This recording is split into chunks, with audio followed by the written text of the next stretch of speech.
Selamat malam para pemirsa dimanapun Anda berada. Seperti biasa dalam kesempatan yang baik ini kami menyampaikan salam cempala untuk Anda semuanya.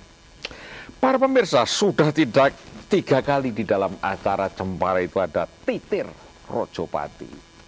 Tetapi sampai tadi siang masih banyak orang meninggal karena banjir dan longsor. 21 desa di Kabupaten Belu, NTT, sejak hari Kamis 19 Januari yang lalu kebanjiran, ribuan rumah dan ribuan hektar sawah terendam air.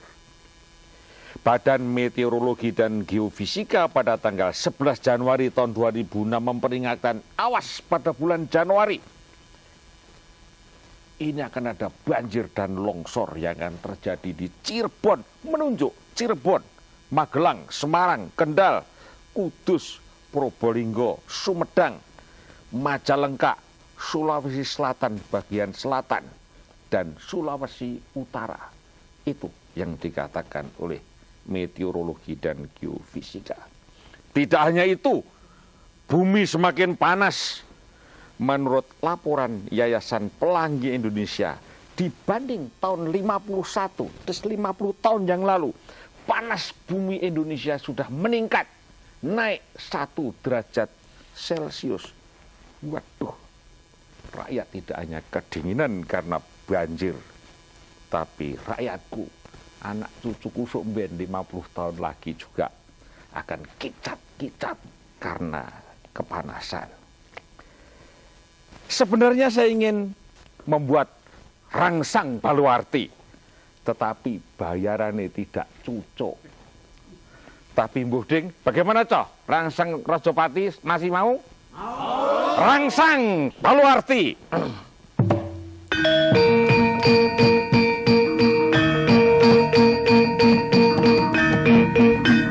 Rangsang Baluarti adalah prolog dari keinginan saya untuk mencuplek tajuk rencana harian Kompas edisi Sabtu 7 Januari tahun 2006 yang menulis kira-kira sebagai berikut.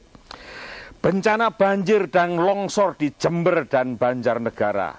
Orang bertanya, di mana Menteri Lingkungan Hidup dan Menteri Kehutanan? Di dalam acara ini akan kita jawab sebenarnya di mana Pak Rahmat Pitular berada. Oleh karena itu para pemirsa sekalian, tema pada malam hari ini adalah banjir dan KLH. Sedang bagi Anda yang ingin bergabung dengan kami, silakan.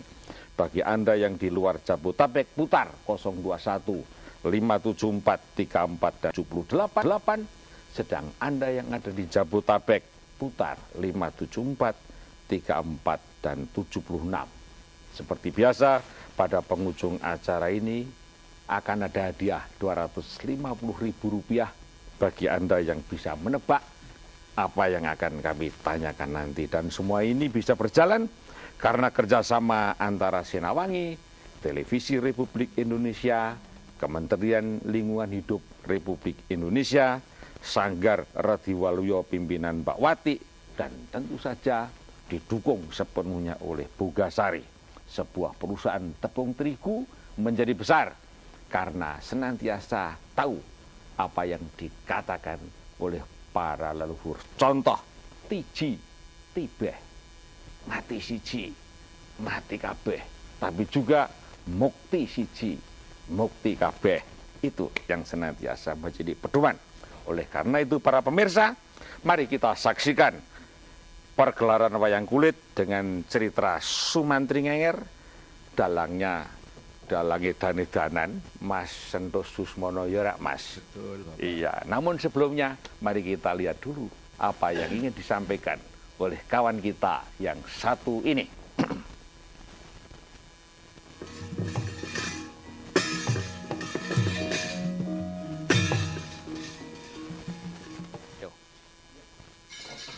Pun siap sedaya kanca. Pun. Ibu sinden pun siap. Pun. Pun wadang nggih. Wadange sing wareg zamane banjir. Ayo jawab bismillahirrahmanirrahim.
Dening utamaning nata berebudi palaksana liring ganjar ngawula wisuda. Sumantri, aku tahu apa yang engkau lakukan selama ini. Karena dari sejak engkau melamar pekerjaan terhadap negeri ini, kau tidak berpangku tangan karena aku tahu bahwa kau orang yang sakti mandraguna. Sehingga wajar bila suatu saat dan mungkin setiap saat pikiran itu menghantuimu, Sumantri. Bahwa sebetulnya apakah Prabu Arjuna Sasrabau ini hanya bisa memerintah? Apakah Prabu Arjuna Sasrabau punya kesaktian sepertimu? Apakah Prabu Arjuna Sasrabau bisa membunuh Prabu Darmawasiso? Tetapi aku mewajarkan kepadamu, Sumantri, karena dalam mencari api kau tidak berpangku tangan. Tetapi ketika kau mencari api, kau membawa obor. Syukur Baginda, kalau memang demikian, maafkan aku karena kelancanganku. Ini perlu dibuktikan, Sumantri, bahwa kau bukan orang sembarangan dan tidak saja engkau menuruti apa yang jadi perintahku, tetapi kau bisa membuat alternatif, kau bisa membuat terobosan. Pergilah ke alun-alun, tunggulah aku, Sumantri.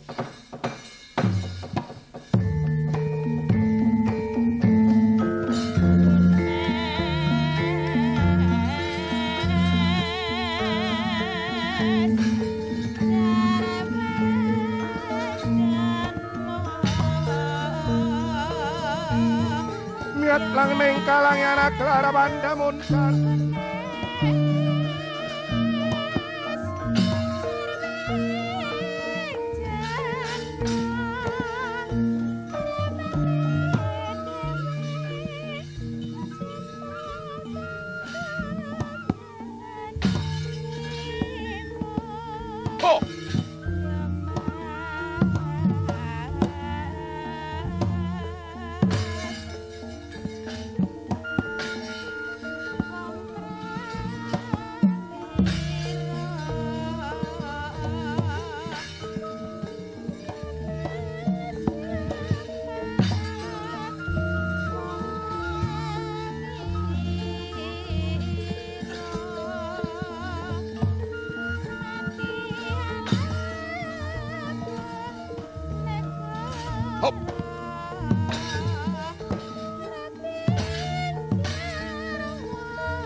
Wahai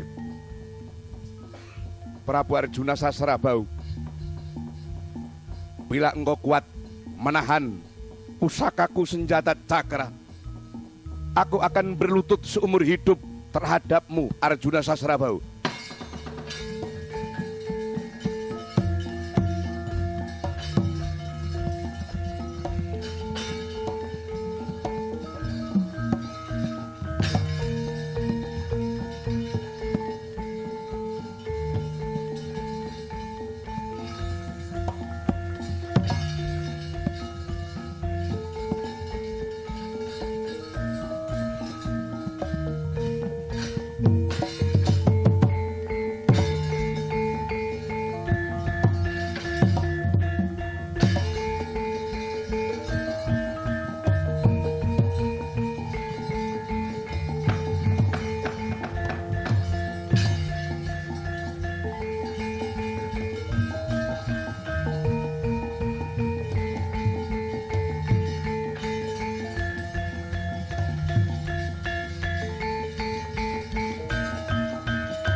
Why?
Sinuwun,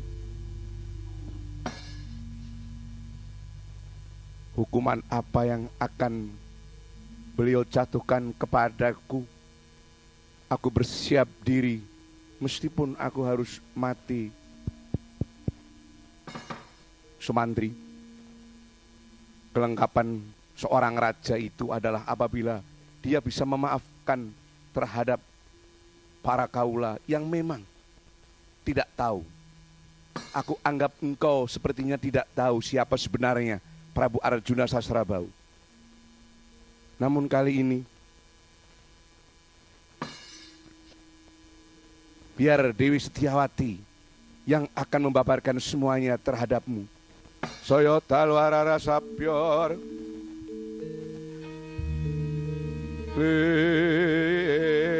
lintang tumedap titi sunyo tengah wengi Purmrang gandaning puspita Raden Sumantri daulat Gusti Putri. Tidak mudah untuk memaafkan kamu, Sumantri. Apalagi semua orang yang ada di Maespati ini sudah tahu bahwa engkau adalah saudara yang tidak jauh, bersatu darah dengan Prabu Arjuna Sasrabau. Sehingga mereka akan mewajarkan. Tetapi ada salah satu hal yang perlu kamu ketahui, Sumantri. Iya saja, kenapa kemudian engkau dimaafkan oleh Prabu Arjuna Sasrabau? Karena engkau adalah saudara. Tetapi para prajurit itu akan berprediksi lain. Untuk itu bersihkan jiwamu, Sumantri. Bersihkan jiwamu. Caranya dengan apa, Gusti Putri? Leresat bating sun tumiling mangulati puspita medem mendakang warna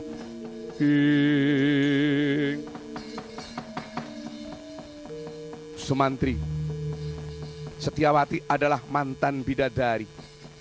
Dia tidak terbiasa dengan lingkungan suasana angin Ngarcapada.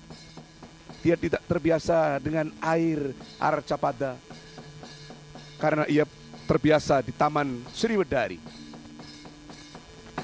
Apakah kau sanggup untuk memboyong Taman Sriwedari ke dalam negara Maespati?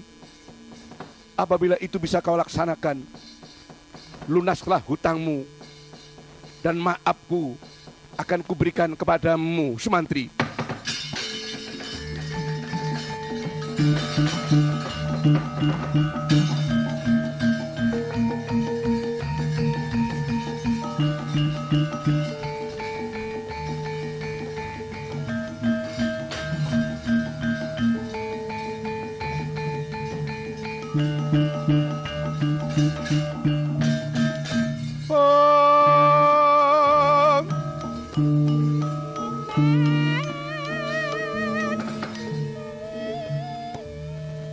Akang Adi, Yai Sukosarono, kenapa engkau bermuram durja, Kakanda?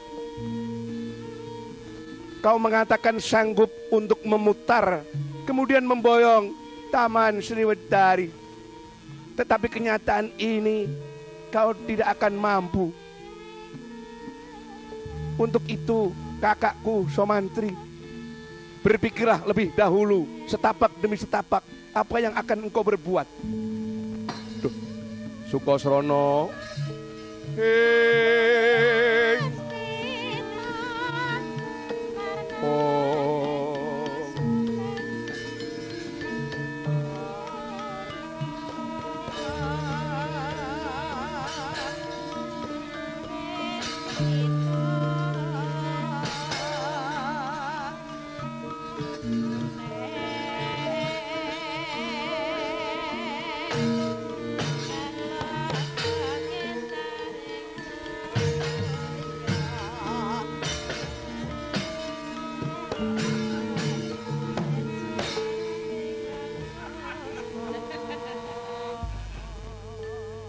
Wong edan. Assalamualaikum, Truk. Waalaikumsalam. Reng, assalamualaikum. Ya, waalaikumsalam. Ya. Bencana alam terjadi di mana-mana, Reng. Menurut pendapat kamu, bagaimana? Lah bagaimana? Kalau saya sih biasa saja. Semangat saya seperti anak kecil. Di dalam sebuah banjir, anak-anak juga akan senang bermain ban bekas, bodolan, itu apa namanya, gedebok. Terus kalau saya tidak punya kasur, ada kasur nyanggrok ke rumah saya, ya alhamdulillah. Terus saya pernah ada bahaya banjir, tetangga sebelah ada janda cantik sekali. Nyatanya dia hanyut dan masuk ke kamar saya. Mati, Reng. Ya meninggal. Nah, kamu kenapa meninggal itu dicintai? Ya waktu hidup tidak berani mencintai, ya batang boran noh. Sing pentingnya sih hangat, kayak sing gender gue. Ya anak cerita gong, gue wong anak gue. Ngarane ini nyong Taruno jangan kebongeden temenanan. Wis, kebangetan aku kebonget. Lah wong edan diadusi didemeni gue.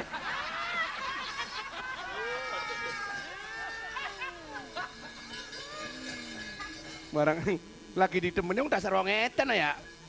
Kuning gardusis kamling, penak. Barang lagi ngenderi bapak nyong, wong edane, Mas, kewingi urung bayar oh Mas. Gareng isan. Perenungan dhisik, Reng. Perenungan dulu. Kenapa terjadi bencana? Ya si Abid wis tau ngomong. Coba kawan dengarkan. Apa jawabnya? Mengapa di tanahku terjadi bencana? Sebabnya anak loro truk. Apa? Mungkin Tuhan mulai bosan melihat tingkah kita yang salah dan bangga dengan dosa-dosa. Abid kan jawabnya. Lah, ya gimana? Kowe iki jan Bocah keprimen nominator Akademi Fantastik, paham kon? Mungkin alam mulai enggan bersahabat dengan kita. Coba kita tanyakan pada sinden yang bergoyang. Selalu gune wong wis pada ngerti kabeh. Bahwa semua kerusakan di daratan, kerusakan di lautan itu karena ulah Manusia. Oh iya. Pak Darko mau ngendika panasnya bumi wis mundak 1 derajat Celcius. Soalnya apa? Bener bae mengko selat maning kiamat. Sebab lapisan ozon di dalam sebuah kurikulum biologi.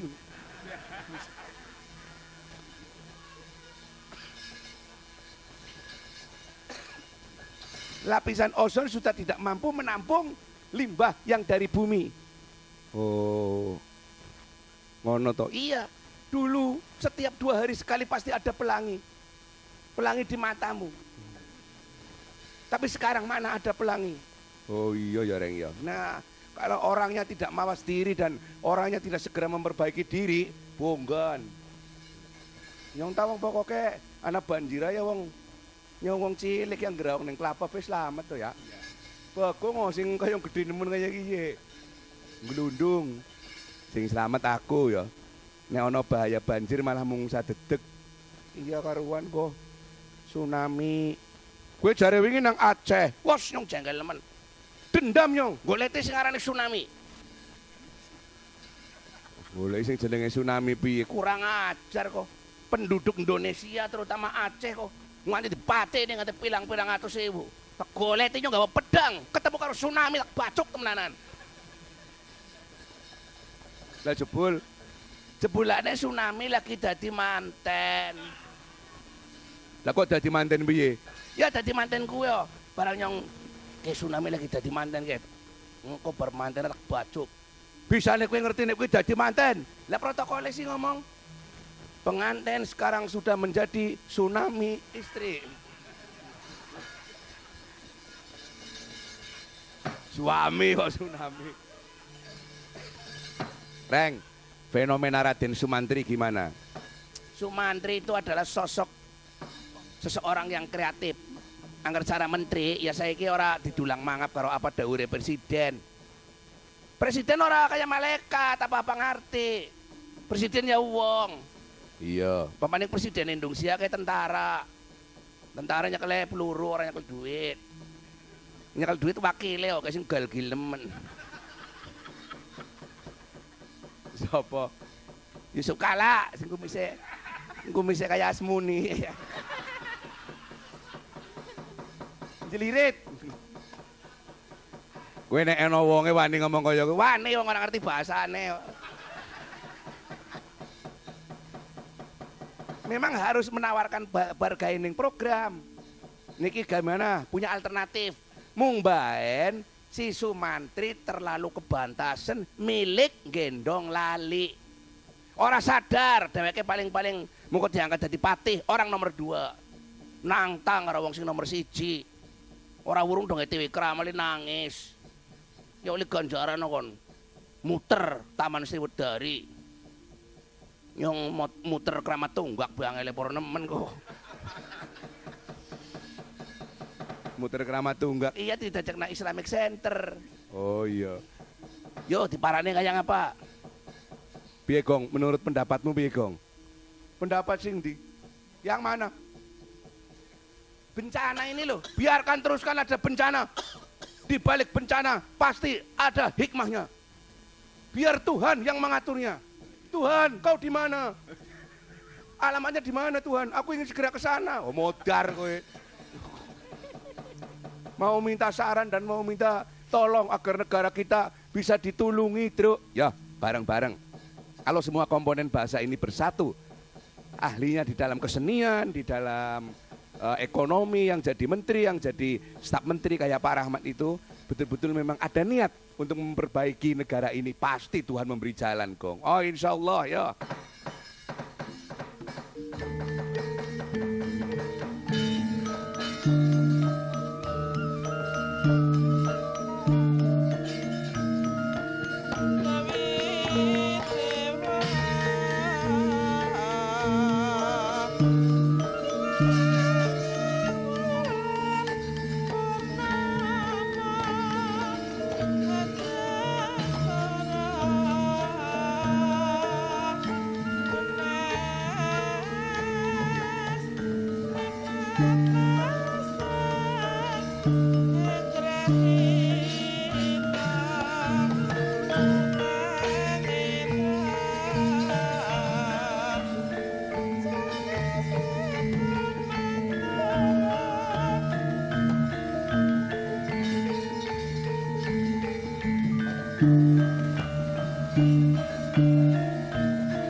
Wis meraina semebang wangaruno kadinetraning Hagora posabdaning kukila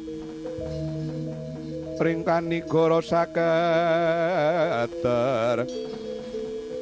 Akang Adi adikmu aku suka sarana akan memenuhi apa yang menjadi syarat sehingga Kakanda bisa menjadi seorang pejabat di negeri yang paling agung di jagat ini. Yayi, tolonglah aku Yayi. Kelak bila aku berhasil menjadi seorang pejabat, aku tidak akan melupakanmu. Jangan terdahulu berjanji, Kakang. Biasanya orang yang biasa berjanji, biasa pula orang itu untuk mengingkarinya, Kakang. Pas, weta. Ini kampanye bayo. Tobloslah istri saya. Partai kok istri. Barang wis jagong ya nanggap wayang be ora. Wingi delat maning dalang-dalang pada kaliren padar kok. Pantak kumpulna pada gawe LSM. Endah sing LSM Cempolo. Ketuane Sudarko Prawiro Yudo Ningrat. Bubar. Danane tak jaluk nang Amerika. Wong kadang-kala tanggung-tanggung kok. Oke. Presiden Pakistan. Ya. Bisa diwenehi kurangan hutang nganti 50% gara-garanya presidennya bisa bersikap terhadap Amerika. Ya. Argentina menunda pembayaran bunga hutang. Tapi duitnya nggak rakyat, orang dibaduki pejabatnya dewe kecok. Iya. Jadi Amerika ya wis tak losaken. Terus sijine maning Nigeria, ya kayak kue. Oh ngono to, Reng. Iya, oke harmoni SBY gelem maring Amerika, oke nyong utangnya jeblok ya gua. Orang kuat bayar. Oh iya. Biyen ono ya, Reng. Biyen Gus Dur, wis tau kayak kue. Mumbayan terus mudun, ya kapiran. Ya. Ning iki dalang-dalang do sepi, kowe piye? Nyong ta alhamdulillah, kancane pada sepi ya nyong nyenyet.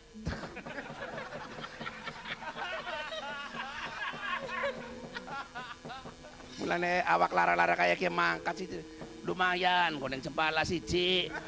Angger perkara duit telaka, duit ngene. Tapi bisa ketemu Pak Dedar kok.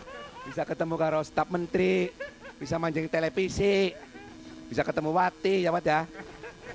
Wati kayong ya Allah, bocah kayong nyempluk temen kon, Wat.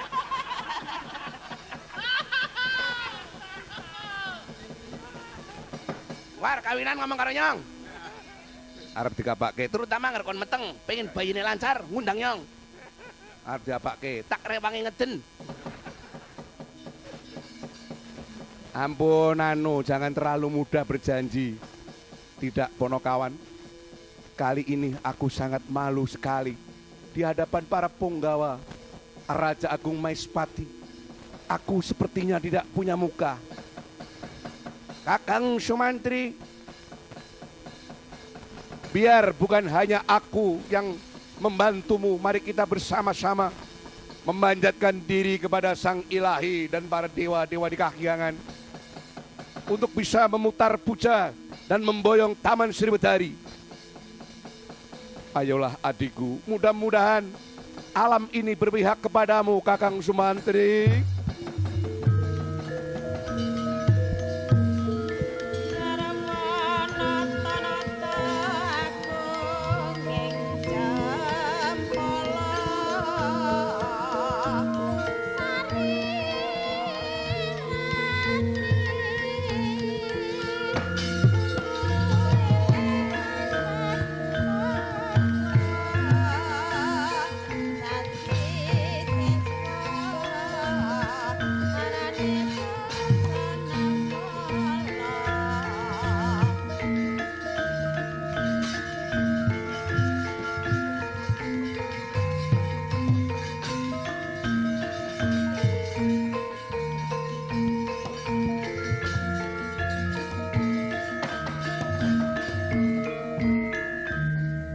Gareng Pedro Bagong. Di manakah adikku Sokasarana? Gong, jelaskan Gong. Wah, masa nggak tahu sih ya? Sama-sama satu ayah, sama-sama satu ibu, tapi memang kecerdasan berbeda-beda. Seperti anak Semar, 3 yang paling cerdas aku. Raimu aja ngecek on. Nyatanya saya dulu sekolah bahasa Inggris dapat 9. Sangang gue bocah pira. 3.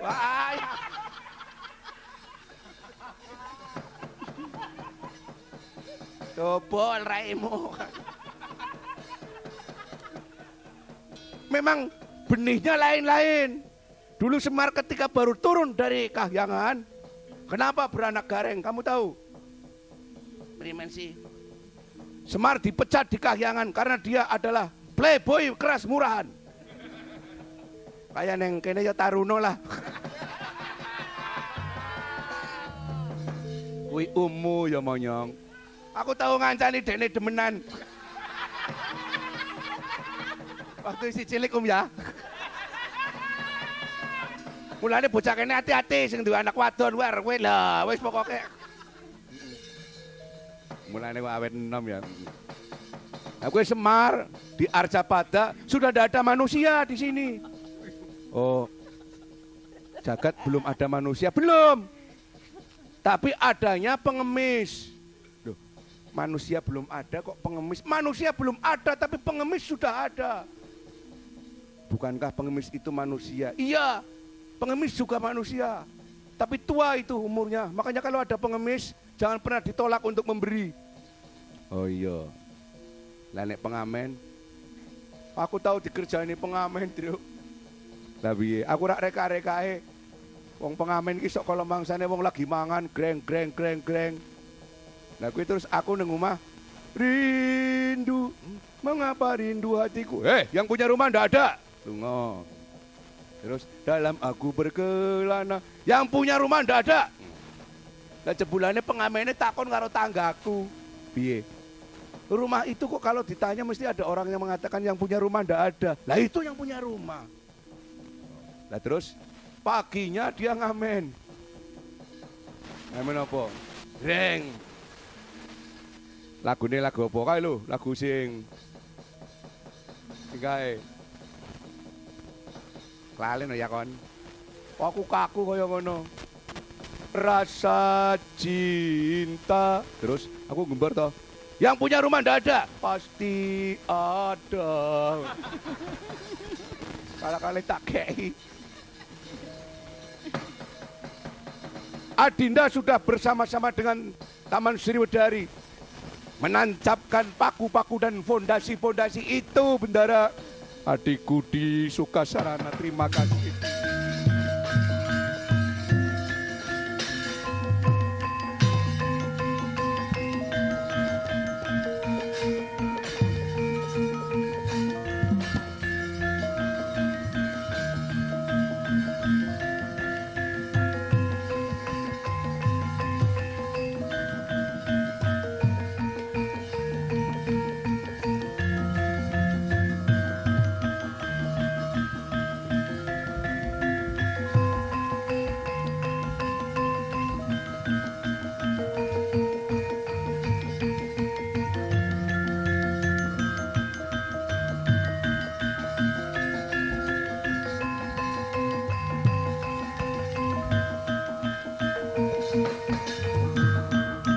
Adikku Sumantri, atas semua jasa-jasamu, hari ini kau akan kuangkat menjadi wakil raja dengan gelar Patih Suwanda.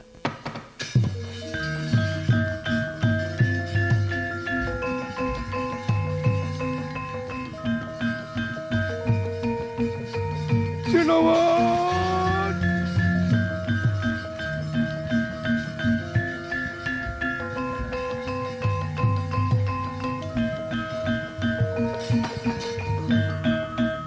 Kenapa adinaku Setiawati? Duh sinuwun. Kenapa Bambang Sumantri tidak menuntaskan pekerjaan dengan sempurna? Seingat hamba, Taman Sriwedari bersih dan bebas dari polusi. Baik polusi udara maupun polusi keindahan serta pandangan. Tetapi kenapa di dalam Taman Sriwedari ada sebuah monster yang amat mengerikan? Kalau demikian, Bambang Sumantri melecehkan hamba sinuwun.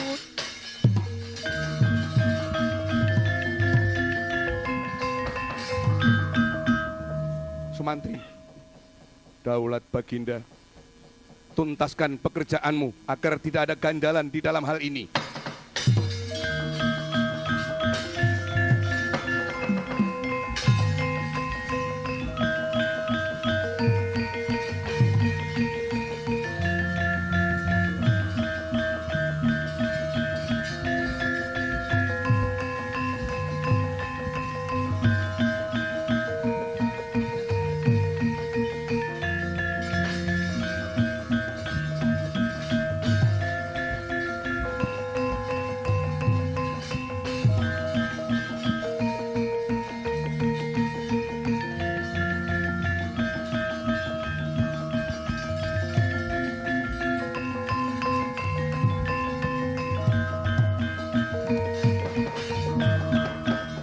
Sokasarana, kalau memang kau tidak ikhlas membantu Sumantri, kenapa hal ini kau lakukan, Sokasarana?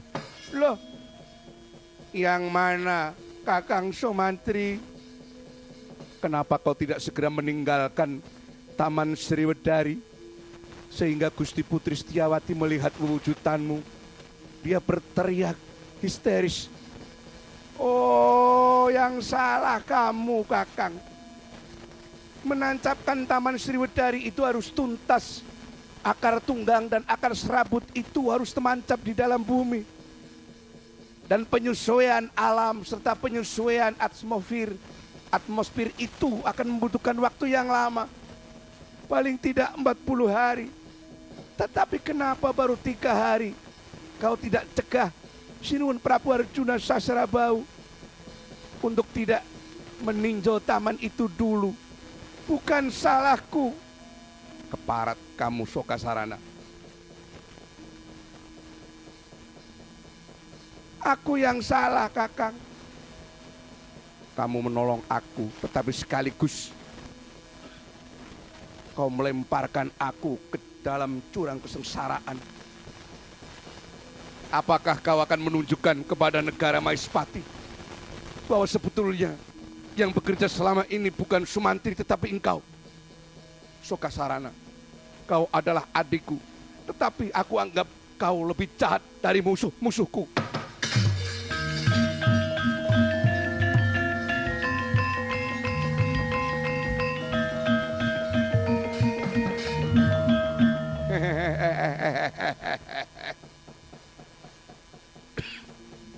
Sudah aku duga, Kakang Mantri. Sebetulnya aku tidak pantas untuk mendampingimu. Aku berjuang demi jabatanmu, tetapi kau akan menyingkirkan aku. Baiklah, aku ikhlas. Selama ini memang pengorbanan si kecil tidak akan pernah dihitung oleh pejabat semacam engkau.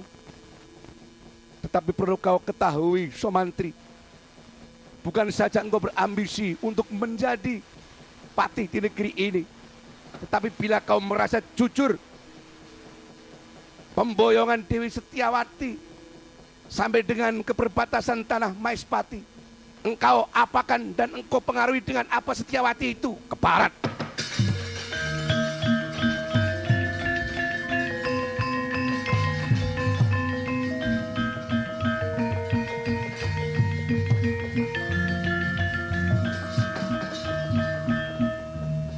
Kau telah menyinggung perasaanku, Sokasarana.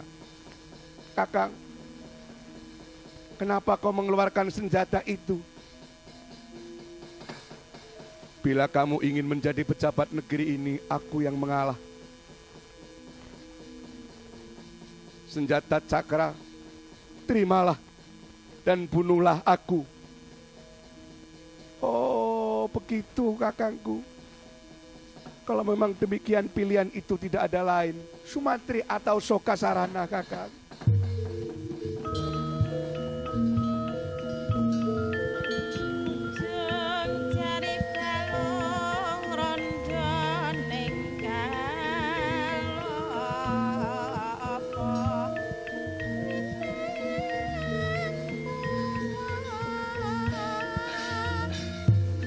Aku sadar, Kakang Sumantri, apabila ketahuan dan terlihat para kaulah negara Maespati, kau akan jatuh karena Sokasarana. Kakakku, aku menyayangimu dan aku mencintaimu, kakakku. Tetapi bukan di sini tempatnya, tapi ada tempat tersendiri di mana sukma itu tidak akan pernah berdusta dan kebenaran adalah kebenaran sejati. Aku mohon pamit, kakakku.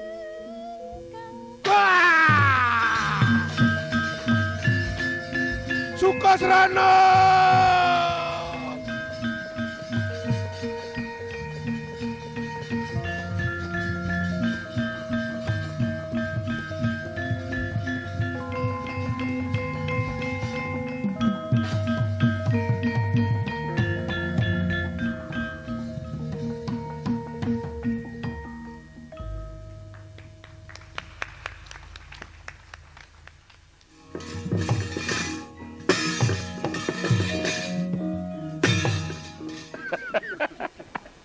Tapi baik, memang menyenangkan, cerita itu memang amat menyenangkan.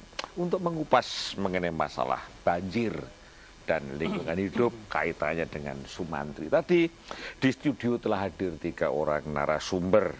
Yang pertama adalah Bapak Insinyur Arief Yuwono. Selamat malam, Mas Arief. Mas Arief ini adalah Sekretaris Menteri Lingkungan Hidup. Memang sekarang sedang banjir ya Pak ya, sekarang banjir semuanya. Tahun lalu kantor Wakil Presiden sempat kebanjiran. KLH kebanjiran enggak? Kebanjiran juga. Nek nggone KLH aja kebanjiran apa maneh nggone yang tempat lain kira-kira begitu. Ada apa kegiatan sampai malam-malam terus? Saya kalau telepon mesti sampai malam. Kegiatan apa aja ini Mas Arief? Banyak juga yang kita lakukan, salah satunya termasuk juga bagaimana menanggulangi banjir. Wala, Di samping juga menyiapkan apa yang harus dilakukan di tahun 2006. Sambil juga melakukan kajian evaluasi di 2005. Dengan itu kita juga punya kegiatan yang mungkin mudah-mudahan bisa semakin lama semakin dekat dengan fakta yang ada di lapangan. Membuat evaluasi ya. Ya. Terima kasih Pak Arief. Sebelah kirinya adalah Mas Bagong Suyoto. Selamat malam Mas. Masih selamat malam ini Mas Bagong. Itu adalah Ketua Koalisi LSM untuk Persampahan Nasional. Di Cempala beliau ini terkenal dengan dewaning sampah gitu. Sang Hyang Bagong ini kira-kira begitu. Itu dalam keadaan banjir begini apa yang panjenengan lakukan? Ya, kebetulan tempat saya tuh nggak banjir tuh, pinggir sampah malah. Ya, kayak banjir tuh malah banyak orang membangun perumahan gedung-gedung malah di pinggiran kali gitu. Malah LH sendiri gedungnya di pinggir kali malah. Gitu. Mestinya kan harus memberi contoh ya. Mudah-mudahan ke depan memberi contoh. Belum di tengah kali. Belum di tengah kali. Oke, terima kasih. Sebelah kiri saya panjenengan semua tahu itu Mas Sento Susmono. Ada kemarin pada bulan Desember ini Mas Sento Susmono itu telah terpilih sebagai dalang yang mempunyai sanggit terbaik, cerita terbaik itu. Maka tadi untuk menunjukkan dia wayangannya 45 menit gitu ya. Tadi 45. Saya senang itu biasanya goyang-goyang. Oke, ya. Iya, beberapa hari yang lalu saya dengar panjenengan juga menggelar wayang di kantor Kementerian Pariwisata. Itu namanya wayang apa itu yang banyak? Wayang simponi, Pak. Apa artinya itu? Artinya wayang tapi iringannya itu orkestra, alat gesek. Oh, sekedar improvisasi atau memang mempunyai tujuan-tujuan lain itu ya? Maksudnya ya mengenalkan wayang pada orang di luar disiplin wayang. Oh, misalnya, sudah kalau kita mengenalkan wayang pada orang tertentu di dalam dunia wayang nyatanya nggak nanggap. Cari terobosan lain. Itu jenenge simponi gitu ya. Jadi iringannya akapela, cangkeman gitu. Untuk ngirit. Menoram bayar yoga karo sinden. Wah, keranjingan ini. Kalau Oke, Mas Endos, tadi panjenengan menggelar Sumantri Ngenger. Maunya apa? Maunya apa di dalam ini juga termasuk penyebab banjir, Pak. Gimana? Perpindahan Taman Sriwedari dari Kahyangan ke dalam Suralaya gitu ya. Maespati itu memerlukan adaptasi. Jadi tanah itu tidak bisa diperkosa. Jakarta ada banjir karena nggak ada perembesan. Pembangunan gedung-gedung itu malah justru membendung. Pemerintahan DKI kan baru saja mengadakan ini, Mas. Sumurisasi itu loh. Setiap rumah itu harus ada sumur. Tetapi nyatanya itu tidak jalan, pengawasannya yang kurang. Itu. Makanya ada semacam kayak gejolak. Tadi kayak kata Kesokasrana, wong belum ditata sudah ditinjau.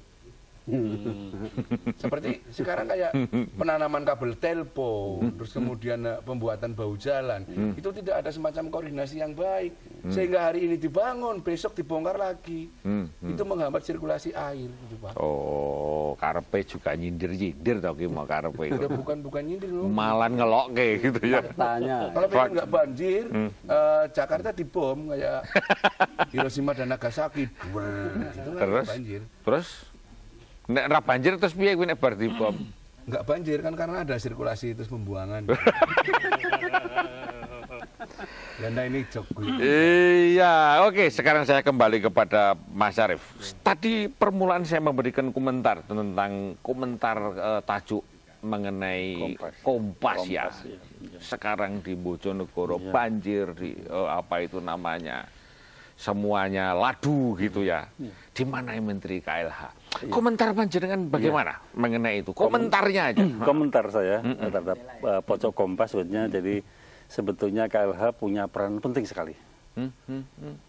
Hanya sayangnya biasanya terungkap pada saat kejadian. Padahal lingkungan hidup ini sebenarnya urusan banyak orang. Yang mestinya juga dimulai sebaiknya dari pencegahan, Pak. Itu yang paling ampuh. Kalau sudah sampai ke penanggulangan, rehabilitasi mungkin itu memang agak berat. Mestinya pencegahan. Jadi, maka itu sekarang dicari gitu ya. Dicari di mana ini KLH itu. Kalau lihat dari perangkat-perangkat yang ada, yang kita punyai sebetulnya sudah banyak. Dan hampir semuanya ada. Bicara soal tata ruang ada. Bicara tentang AMDAL ada. Tapi sekarang biasanya tata ruang itu diplesetkan jadi tata uang, Pak. AMDAL juga punya AMDAL-AMDALan gitu. AMDAL. Jadi nggak ada yang serius, tapi pada saat kejadian orang terus baru teriak. Itu persoalan. Maka itu sebenarnya ada hikmah yang bagus sekali ini.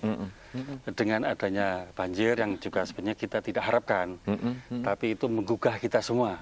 Jadi kita sadar bahwa ternyata lingkungan hidup itu penting gitu ya, menjadi penting. Dan urusan semua orang.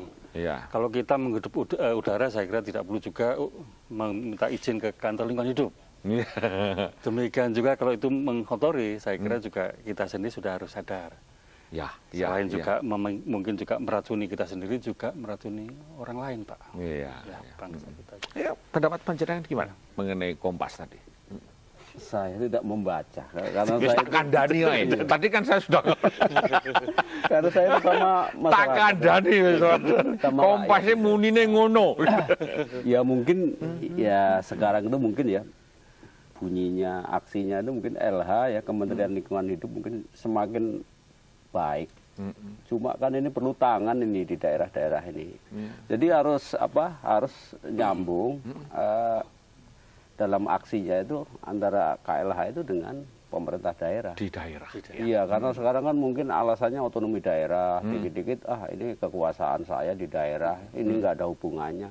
Misalnya masalah sampah misalnya, oh ini urusan daerah. Jadi di Jakarta itu hanya bikin perencanaan, kebijakan kayak begitu-begitu. Padahal yang jadi masalah setelah terjadi musibah kayak gitu-gitu kan daerah nggak bisa menyelesaikan. Misalnya juga banjir. Misalnya ini kiriman kan dari dari daerah puncak misalnya sampai ke Jakarta menimbulkan banjir. Apa masalahnya? Kan begitu. Jadi banyak hal sebenarnya yang ini di dalam tata ruang ini kan mestinya harus dibenahi ya, mungkin harus dibenahi. Ini melibatkan semua sektor lah, terutama pemerintah pusat, pemerintah daerah itu tidak memegang egonya sendiri-sendiri bahwa saya yang paling benar, dia tidak bersalah kan, dia yang bersalah kan begitu. Biasanya ya kalau terjadi kasus banjir, terus musibah dan seterusnya itu yang salah di Bogor kan begitu. Sementara di Jakarta juga nggak mengakui. Banyak hal misalnya banjir itu disebabkan oleh dari sistem pertanian aja. Kan mestinya lahan yang lebih tinggi itu vegetasinya kan tanaman tahunan ya Pak ya. Tapi ini diganti semusim untuk sayur-sayuran. Polanya juga monokultur gitu, monokultur. Ya itu kan secara alami itu kan udah salah sebenarnya. Karena mungkin lahan-lahan di yang di bawah ini sudah tidak dikonversi ya, mungkin dirubah untuk gedung dan seterusnya itu akhirnya uplandnya itu dataran tingginya dijarah untuk kayak begitu, akhirnya erosi kayak gitu, longsor dan seterusnya. Jadi sebenarnya itu juga adanya peraturan mestinya ini sebagai kawasan resapan air, hutan lindung begitu dijarah. Yang menjarah itu justru malah orang-orang yang punya duit gitu, punya duit, punya hukum, punya kekuasaan. Nah ini kalau LH sendiri saya kira nggak cukup, nggak bisa menyelesaikan masalah itu. Mas Endros, pengalaman panjenengan neng Tegal kono, neng Slawi kono. Kalau sudah pada banjir begini itu orang ingat enggak kira-kira mengenai ini gimana ini? Pemdanya gimana atau bagaimana dinas apa jenis lingkungan hidup di sana? Pandangan kawan-kawan yang ada di daerah sebenarnya bagaimana mengenai lingkungan hidup sebenarnya? Ya tanggap aja tadi ya Mas Bagong itu. Banjir itu kan bisa diprediksi bulan ini. Ya. Dan cadangan dana bencana alam itu gede banget, Pak. Karena di Pemda itu ya? Iya, Pak. Karena di Pemda itu ya tergantung tadi memang pimpinan daerahnya waras apa tidak. Kadang alokasi dana bencana alam itu tidak pada semestinya ya Mas. Digunakan untuk lain sehingga ketika datang bencana alam itu habis sudah. Kan mestinya tadi untuk pencegahan gitu Pak ya. Tidak usah harus penanggulangan gitu ya. Pencegahan gitu. Mas perahu karet itu menumpuk. Kalau sana di Tegal bagus sekali. Iya. Di kota Tegal itu kan karena memang wali kotanya tentara Angkatan Laut dan bupatinya juga bupati dari PDI itu. Konco panjenengan ya, gitu. Ada semacam kayak kerjasama beli perahu karet untuk bisa menanggulangi, terus kemudian meninjau. Nah, saya kan begini kan kemarin juga meninjau banjir Pak. Di mana? Gak tahu saya daerahnya. Loh. Tiba-tiba, wah ini kok banjir. Terus sampean tinjau? Saya tinjau, saya pilek Pak. Solo ya. Oke, Pak Arif, ini hanya masalah orang yang amat apa itu masalah yang menjadi perhatian ya, menjadi perhatian. Pada suatu ketika memang kita itu merasa gitu ya, bahwa lingkungan hidup ini pada kira-kira akhir menjelang akhir 2005 mulai tumbuh gitu ya, mulai tumbuh. Orang mempunyai minat mengenai masalah lingkungan hidup. Saya tidak ngerti karena itu dipengaruhi oleh dunia yang trennya memang sedang lingkungan hidup dan masalah-masalah HAM gitu ya. Tapi pada suatu ketika kemarin itu nyeletuk. Ini saya akan buat quote Direktur Eksekutif Lembaga Pengembangan Lingkungan Indonesia, namanya Pak Indro Sugianto. Pada tanggal 28 Desember 2005 dia mengatakan kesamaan langkah antara pemerintah, LSM dan akademisi termasuk dalam menghadapi persoalan-persoalan lingkungan yang menonjol sepanjang tahun 2005 sepertinya mulai kabur. Dia memberikan contoh umpamanya masalah buyat.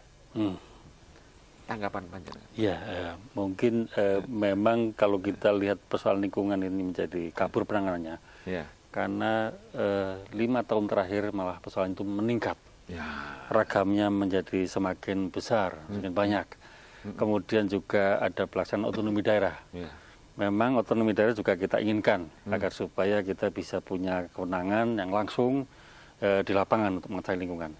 Tapi ada eksesnya Pak. Eksesnya. Apa? Eksesnya adalah banyak juga daerah-daerah yang tidak memperhatikan lingkungan. Bahkan ada kabupaten baru yang kalau itu dibentuk pasti tidak pertimbangan lingkungan. Pasti itu karena perebutan sumber daya alam. Mungkin karena juga primordial. Sehingga ini menambah persoalan. Atau memang kepentingan kelompok. Kepentingan gitu. kelompok. Itu juga tinggi. Ya, tinggi. Kemudian kalau kita lihat dinas instansi yang menangani di kabupaten kota, Pak. Itu beragam sekali, Pak. Jadi mulai ada badan, ada dinas, ada yang campur-campur, Pak. Ada yang dinas pemakaman sampai juga lingkungan hidup. Jadi dari hidup sampai mati lagi diurus sendiri. Kemudian dicampur-campur pertambangan, lingkungan hidup dan macam-macam. Kemudian juga ada yang seksi, yang tidak seksi. Jadi sangat rendah sekali Pak perhatiannya. Rendahnya itu jadi ya kalau kita lihat kita undang rapat mungkin dia tidak bisa masuk ruang rapat Pak. Sebabnya? Sebabnya tidak sama tingkatannya dengan dinas yang lain. Di samping juga ada persoalan lain, dana Pak, pendanaan. Sampai dengan saat ini ada institusi lingkungan daerah yang hanya punya APBD alokasinya 75 juta per tahun. Itu kalau diundang ke Jakarta nggak bisa pulang Pak. Gak bisa sangu. Jaluk dalange. Sugih dalange. Sugih dalange. Jadi sebetulnya kembali kepada tekad tadi, Pak. Tekad itu mestinya berangkat memang dari kebutuhan. Kalau lingkungan hidup sebenarnya kebutuhan dari pribadi, kelompok, golongan, semua orang. Karena juga persoalannya menimpa semua orang, semua golongan. Iya, sebentar Pak, ini ada telepon. Kalau enggak saya nanti muring dia. Sebelum nanti saya kepada Mas Bagong. Halo, selamat pagi. Sekarang sudah pagi. Selamat pagi. Ya. Dan salam cempala. Dari Andi Samudra. Pak Andi Samudra, silakan Pak Andi. Ya. Selamat malam Bapak narasumber. Iya. Termasuk dalang-dalangnya, Pak. Iya. Oke, Pertama, kenapa bencana alam ini terjadi? Gara-gara SBY Yusuf Kala berkuasa, bencana alam sering terjadi, Pak. Repotnya lagi, Kementerian Lingkungan Hidup tidak berfungsi, karena cuma hanya menegur. Kalau saya lebih bubarkan saja Menteri Lingkungan Hidup, artinya cuma hanya menegur. Nah, soal persampahan, Pak, sampah di jalan-jalan itu seharusnya selokan kan ada air selokan, di selokan malah sampah. Sampah dengan manusia di Indonesia sama dengan derajatnya sampah masyarakat, Pak. Itu perlu dicatat, Pak, bahwa entahkah pejabat dia, entahkah dia masyarakat, saya anggap sama dengan sampah yang ada di pinggir jalan. Nggak bisa diatasi. Kenapa, Pak? Karena dalang-dalang sekarang udah nggak didengerin kalau lagi ngamen. Assalamualaikum. Oke, terima kasih. Pertanyaan baik sekali nanti untuk Pak Arief mengenai masalah fungsi menteri ini. Halo, selamat pagi. Siapa ini? Halo. Ya, silahkan Bapak. Iya, ini dari Balikpapan, Pak. Oh, siapa Bapak? Pak Subandi. Pak Subadi? Iya. Ya, silahkan Pak Badi. Ya, tolong ini kalau sebelum banjir tuh dianu dulu masalah kayak perlindungan sebelum banjir tuh diutamakan. Jadi jangan kalau sudah banjir baru ada tindakan. Ya. Gitu. Terima kasih, Pak. Oke, terima kasih. Oke, yang ketiga, terakhir, halo, selamat pagi. Halo, selamat pagi. Ya, siapa Bapak? Dengan Bapak Ripto dari Depok. Bapak siapa? Ripto. Pak Ripto dari Depok, silahkan Pak. Ya, ini memang masyarakat kita perlu panutan dalam segala hal ini, Pak. Ya. Jadi sebetulnya kita bisa berangkat dari hal yang kecil, mungkin dimulai dari lingkungan kita sendiri. Ya. Cuman ini panutan ini yang susah kita dapatkan sekarang ini, Pak. Iya. Orang mencari selamat masing-masing. Gitu. Oke, terima kasih Pak Ripto. Oke, para pemirsa, tadi ada 3 buah komentar dari kawan-kawan dari daerah Sambung. Sebelumnya mari kita akan lihat apa yang ingin disampaikan oleh kawan kita yang satu ini. Mungkin ada beberapa hal yang ingin disampaikan. Silakan.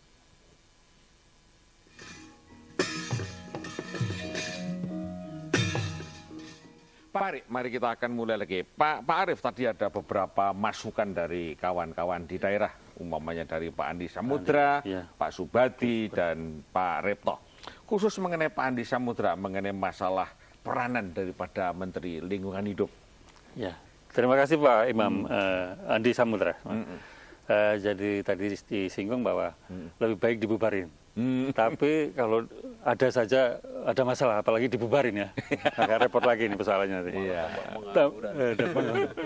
Tapi memang sebetulnya kembali kepada bagaimana kita ingin punya pengelolaan lingkungan hidup yang baik, itu adalah bagaimana kita bisa menciptakan gerakan masalah lingkungan hidup itu. Jadi semua komponen bangsa ini mestinya juga ikut serta berprihatin, kemudian melakukan tindak nyata caranya. Jadi merupakan gerakannya. Karena tadi kembali tidak ada satupun orang yang bisa terhindar dari persoalan lingkungan. Oleh karena itu kita juga harus bisa menjadi penyelamatnya.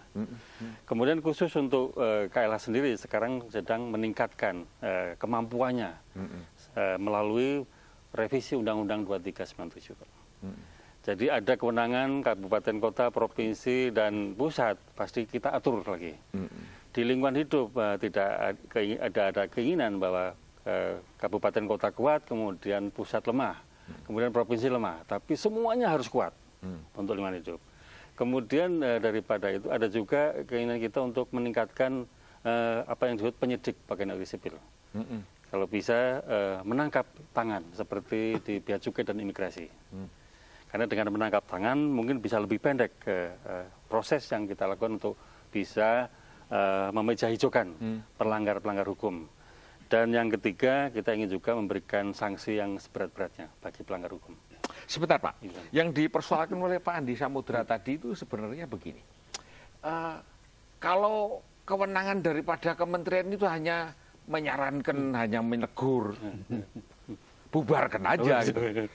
Di balik itu adalah mestinya diberikan kewenangan yang lebih daripada sekarang gitu ya, supaya dengan demikian ya lalu memang berfungsi, karena semuanya masalah lingkungan hidup itu melekat kepada seluruh aktivitas kenegaraan. Bagaimana pendapat penjenengan? Iya, kita bisa lihat dari segala sisi, tapi sebetulnya lingkungan hidup ini mengemban dua sisi utama. Yang pertama, bagaimana bisa mendorong pembangunan itu agar supaya berkelanjutan. Itu mungkin konseptual sekali. Itu mengena pada semua strata. Kemudian yang kedua, ingin menyelesaikan juga persoalan-persoalan yang langsung, seperti termasuk banjir longsor itu. Bagaimana menyadarkan orang agar supaya lingkungan diperhatikan, masuk dalam arus utama pemikiran setiap orang. Dua hal itu. Jadi tentang penempatannya nanti di mana, kekuatannya barangkali menyangkut untuk mendorong dua hal itu tadi. Ya, prinsip dasarnya kan masyarakat itu menghendaki empowering. Ya, daripada lingkungan hidup itu sendiri. Oke. Mas Bakong, tadi juga dikatakan mengenai masalah kerjasama antara ini masalah gerakan, gitu. Itu adalah masalah gerakan. Gerakan itu adalah apa itu namanya, mengikut sertakan secara massal ya, secara keseluruhan gitu, elemen-elemen dalam masyarakat termasuk LSM. Pandangan panjenengan kerjasama antara LSM yang panjenengan pimpin aja, tidak usah yang lain-lain. Yang panjenengan pimpin aja kerjasama dengan lingkungan hidup selama ini bagaimana? Terutama tahun 2005 ini. Yang penting kan kita itu punya tujuannya itu untuk apa? Jadi misalnya untuk mengelola lingkungan yang lebih baik, untuk apa namanya, meningkatkan atau menciptakan pekerjaan, meningkatkan kesejahteraan masyarakat. Ya kayak gitu. Tapi sebetulnya secara global itu LSM itu juga harus berpikir bahwa ini untuk kepentingan rakyat Indonesia gitu. Jadi memang paradigmanya itu antara pemerintah itu birokrasi sama masyarakat itu tentu berbeda ya apa pendekatannya. Jadi LSM sendiri sebenarnya harus mengerjakan pekerjaan-pekerjaan yang tidak terjangkau oleh pemerintah. Ya mungkin karena pendanaannya, karena birokratis dan seterusnya. Nah ini hal-hal yang belum terjangkau ini LSM yang mengerjakan. Tapi memang ada teman-teman yang apa namanya tidak suka uang dari pemerintah ini dari ini. Padahal LSM luar negeri kan kebanyakan uangnya dari pemerintah mereka kan. Jadi mereka bekerja. Dan memang perlu soalnya ya pemerintah menganggap seharusnya itu ya, perlu. Harus ada apa namanya perubahan orientasi dari teman-teman LSM di Indonesia bahwa tidak semua yang dari pemerintah itu jelek kan begitu. Artinya mereka ada anggapan ya, ada anggapan kalau apa namanya uang dari pemerintah nanti apa dikooptasi sama pemerintah. Padahal uang pemerintah kan uang dari rakyat kan, APBN dan seterusnya. Jadi di kalangan kita sendiri itu kan masih berantem masalah itu. Boleh enggak sih? Nah, pikiran kita boleh. Saya ya menerima uang pemerintah, tapi kalau pemerintahnya salah saya kritik, kan itu pakai duit saya. Jadi tidak boleh sewenang-wenang gara-gara jadi pejabat terus dia ngorupsi duit saya. Akan saya saya kritik, bila perlu ya saya laporkan ke KPK kan. Kan begitu. Jadi mereka bersalah meskipun pejabat dia harus masuk penjara kan begitu. Nah, saya artinya ada ini kemarin saya menyelenggarakan semiloka persampahan gitu. Itu memang berdebat juga karena duitnya dari pemerintah kan gitu. Wah ini Mas Bagong ini udah mulai kolusi, udah mulai begini-begini kan gitu. Tapi saya hanya berbuat yang saya pikir itu apa kira-kira bagus lah gitu. Menurut saya itu kemungkinannya peluang kedepannya itu positif dan itu untuk kepentingan masyarakat. Oke lah kita jalan bareng dengan pemerintah nggak masalah lah kan gitu. Nah kalau kita pekerjaan-pekerjaan saya di lapangan itu lebih konkret gitu. Jadi misalnya kan saya persampahan ya, kita beli sampah, kita sortir bareng-bareng dengan itu. terus ada pendapatan, kita kasihlah sesuai dengan haknya. Nah itu mereka lebih menerima begitu. Misalnya kita untuk penghijauan mau tanam pohon, lebih baik kita berbuat begitu, lebih praktis kan, enak begitu. Oke, terima kasih. Mas Sendos, tadi ada pertanyaan dari Pak Repto dari Depok gitu ya. Sebenarnya segala masalah termasuk masalah lingkungan hidup itu ya, mestinya berangkat dari rumah kita dulu gitu ya. Pertama, yang kedua mestinya harus contoh gitu ya. Panjenengan sebagai ya bagaimanapun juga panjenengan adalah pemimpin dalang yang di sekitar panjenengan atau pendapat mengenai ini bagaimana, mengenai masalah contoh dan dimulai dari rumah, terutama mengenai masalah lingkungan hidup. Pendapat panjenengan gimana? Terutama yang akan saya tanyakan siapa yang akan mengawasi LSM. Saya sepakat dengan pendapat Mas Bagong, boleh duit pemerintah digunakan, tapi jangan seperti di LSM saya, Pak. LSM mungkin apa jenenge? Di sana adalah, saya nggak etis. Ada program pemerintah, waktu itu 70 juta.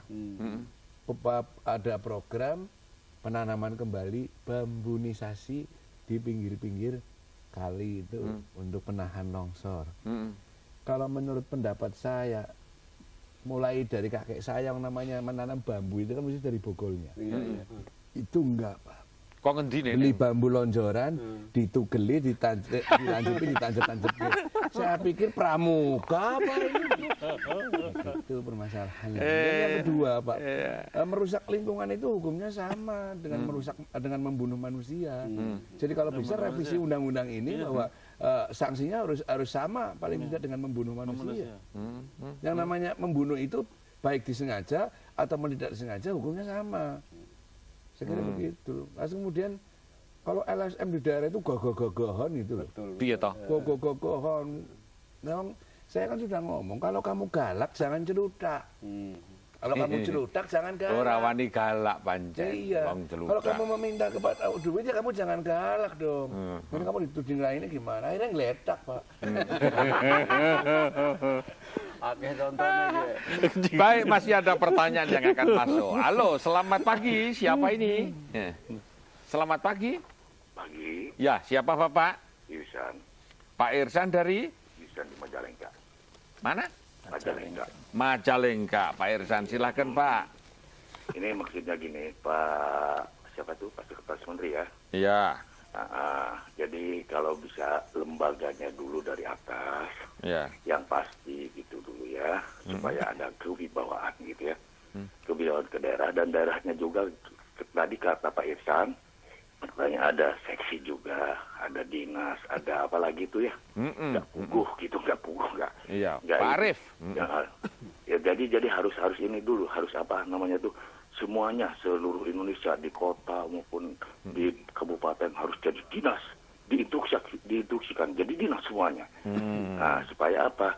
Supaya bisa gitu ya, para petugas-petugas LH ini bisa memantau yang seperti yang tadi dijelaskan oleh penerba yang mana tuh, bahwa jangan dulu kalau udah banjir baru dipindahkan. Kalau belum banjir nggak dipindahkan. Sebab itu karena kantong-kantong air itu bisa dilihat di apa namanya itu diperiksa oleh LH itu ada nggak kantong-kantong air yang di gunung ini, supaya tidak terjadi banjir bandang itu gitu, atau seperti apa formalin itu kan bisa ada yang membantu juga LH itu melaksanakan tugasnya. Itu aja Pak. Terima kasih. Berikutnya belakangnya. Halo, selamat pagi. Halo. Masih buntu. Baik. Kita akan lanjutkan. Tadi sudah. Sekarang saya akan beralih kepada masalah-masalah yang sekarang itu sedang ngetren gitu ya, sedang ngetren. Umpamanya apa yang disampaikan oleh Pak Rahmat Witura ya, mengenai masalah proper perusahaan-perusahaan gitu. Pak Rahmat Witura pada tanggal 18 Januari kemarin baru mengatakan kira-kira sebagai berikut. Ditengarai DPT Freeport Indonesia. Di sana ada risiko yang timbul terhadap lingkungan hidup dan terus meningkat. Misalnya masalah pembuangan tailing dan ekspansi areal eksploitasi. Intinya adalah lingkungan hidup KLH mulai akan periksa itu yang namanya PT FI itu, Freeport Indonesia. Latar belakangnya apa, Pak? Latar belakangnya apa? Iya, latar belakangnya sebetulnya semua usaha kegiatan di Indonesia pasti harus mengikuti atau taat pada peraturan-peraturan yang kita lakukan. Sehingga dengan demikian saya kira kita bisa semua saling menjaga bahwa bumi Indonesia yang kita cintai ini memang betul-betul bisa terhindar dari kerusakan dan pencemaran lingkungan. Wujudnya nanti bisa dilihat dari apakah proses amdalnya benar, kemudian tata ruang, perizinan dan sebagainya. Yang tentunya ini menjadi bagian yang tidak terpisahkan untuk bisa menjadi contoh pada industri yang lain, bahwa sebetulnya memang hal-hal yang menyangkut kerusakan dan pencemaran pasti juga akan dilakukan berbagai macam penertiban. Enggak, mengenai tentang perusahaan, Pak.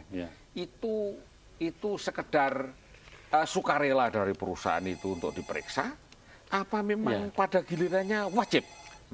Kita pertamanya memang berangkat dari sukarela, Pak. Tapi begitu proper itu dia mendapatkan hitam, maka itu jadi wajib. Jadi sukarela kenapa kita lakukan? Kita ini seperti menghadapi gerbong yang sedang jalan. Maka kita juga harus namanya intervensi, masuk ke dalamnya. Maka dia harus sukarela. Tapi sukarela itu awalnya. Tapi kita tahu bahwa kalau di proper ini kan ada warna-warna ya, ada kuning, ada hijau, ada biru, ada merah, ada hitam. Kalau yang sudah sampai hitam diberi kesempatan 6 bulan, kalau ternyata memang tidak bisa memperbaiki diri, maka itu di meja hijaukan. Dan itu menjadi contoh agar supaya bahwa semua kegiatan industri, semua kegiatan usaha, apabila ternyata dia itu melanggar ketentuan lingkungan, yang juga itu tadi membahayakan kehidupan bangsa, tetap juga akan ditindak dengan tegas. Oke. Saya akan bertanya, masih ada satu yang masuk, ini adalah yang terakhir. Halo, selamat pagi. Halo. Pagi. Ya, silakan Bapak. Halo. Dari saya, Pak. Ya, silakan. Bapak dari mana? Dari Palembang. Ya, Bapak siapa namanya, Pak? Pak Jaryadi. Pak Jaryadi, silakan, Pak. Oke, saya berharap agar beberapa instansi yang terkait dalam menangani kehutanan ini serius, gitu. Dari beberapa kawasan yang memang nantinya akan menjadi tangkapan air, itu hendaknya dikontrol dan dilihat dari beberapa elemen masyarakat, baik LSM maupun aparat daerah tersebut. Itu saja, Pak, harapan saya. Terima kasih. Ada minta mengenai tanggapan mengenai serius apa enggak sebenarnya? 1 menit, Pak. Saya kira kita harus serius beberapa hal. Yang pertama kita lihat kembali yang namanya tata ruang, Pak. Tata ruang. Tata ruang sebenarnya pengaman yang pertama untuk lingkungan hidup. Jadi sudah dibagi-bagi mana yang kawasan lindung, mana yang budidaya, mana yang pemukiman, mana yang industri. Dan itu semua ditentukan berdasarkan daya dukungnya. Apabila dilanggar, saya kira terjadi ketidakseimbangan lingkungan. Yang kedua, kita tingkatkan gerakan untuk rehabilitasi hutan dan lahan. Apakah itu reboisasi, apakah itu melalui infrastruktur, sarana prasarana. Walaupun reboisasi masih ada debat. Ada debat. Karena bisa saja kalau tanah kosong dibiarkan juga nantinya jadi hutan, Pak. Tapi saya kira kalau kita manusia mau mengambil manfaat dari fungsinya bisa dipercepat. Gitu. Kemudian yang berikutnya kesadaran masyarakat, Pak. Kesadaran masyarakat. Baik. Saya ingin berlanjut, tapi rupa-rupanya waktunya sudah habis. Oleh karena itu saya akan memberikan catatan kira-kira sebagai berikut. Telah terbukti bahwa penyebab banjir dan longsor adalah kita sendiri. Saya akan menginterpretasikan apa yang dikatakan Menteri Negara Lingkungan Hidup pada hari Selasa tanggal 13 Desember. Dalam rangka memperingati Hari Puspa dan Satwa Nasional tahun 2005, yaitu Pak Rahmat mengatakan begini, kesadaran bangsa Indonesia untuk menjaga dan melestarikan hutan masih sangat rendah. Itu yang dikatakan. Buat saya yang penting adalah siapa yang dimaksud bangsa ini sebenarnya.